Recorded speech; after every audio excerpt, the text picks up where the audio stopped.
You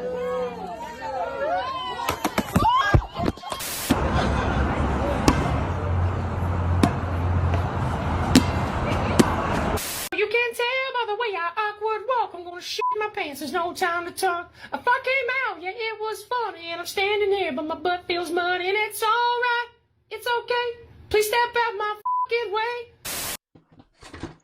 What's up, YouTuberverse? It's RB back again for another one. Today we're talking about the NBA Finals and golf. What? Yeah, golf. What? Crazy, I know. Okay. Nuance Machine episode 32. Price is wrong, bitch. Let's kick it. All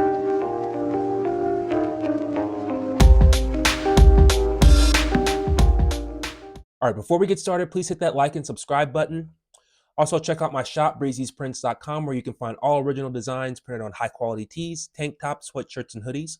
All designs are done by yours truly, and without further ado, let's get right into it.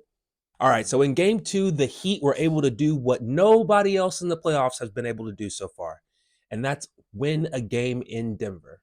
We got problems, boys. Jimmy the Butler's got us on his list. I will butcher him like everyone else in my way.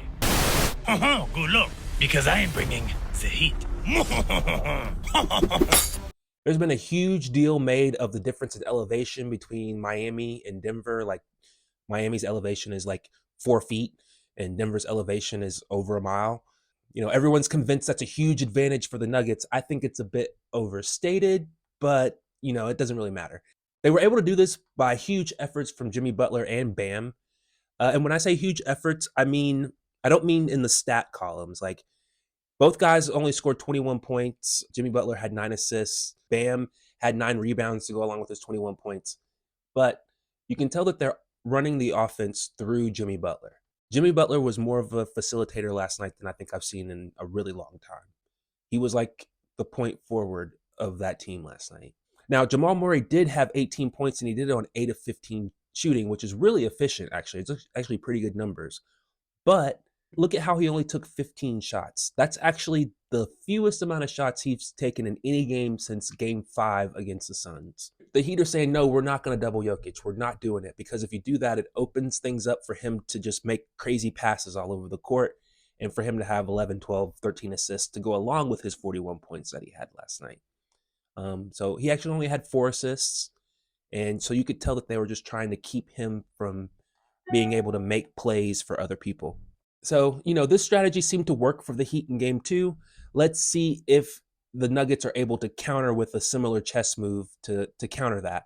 When you have Jimmy Butler and Eric Spoelstra, you really just can't count the Heat out. I don't care how much of an underdog they are. Thought you were going to come into our city and serve L's. Jimmy the Butler serves L's everywhere. Shut up! Just let me say one thing. Go ahead. Au revoir, peace stains. You can't count them out. And that's the beauty of this team, man. Like, they have nothing but a bunch of undrafted role players in Jimmy Butler, and they're killing it. It's amazing to see. So now we're going to switch gears a little bit and talk about golf. Okay. It's all in the head. Yeah, it's all in the hips. It's all in the head. I don't play golf. I rarely watch golf. Just go home. That's your home. Are you too good for your home? And I will rarely talk about golf on this platform, but Liv Golf and the PGA Tour have merged into one. This is huge for the world of golf. If you don't know, this Saudi-backed company started their own golf tour back in 2021, and they immediately started showering money on high-profile PGA Tour stars to join Liv Golf. And golfers like Sergio Garcia, Bubba Watson, Phil Mickelson, Ian Poulter, they all jumped off the PGA Tour ship and joined Liv Golf. And basically, Liv was just like, here, have millions of dollars to join us. And they're like, okay, sounds lucrative. This immediately started a huge beef between the PGA Tour and Liv Golf. Beef. It's what's for dinner. Who is used to having a bit of a monopoly on professional golf in the United States over the past century.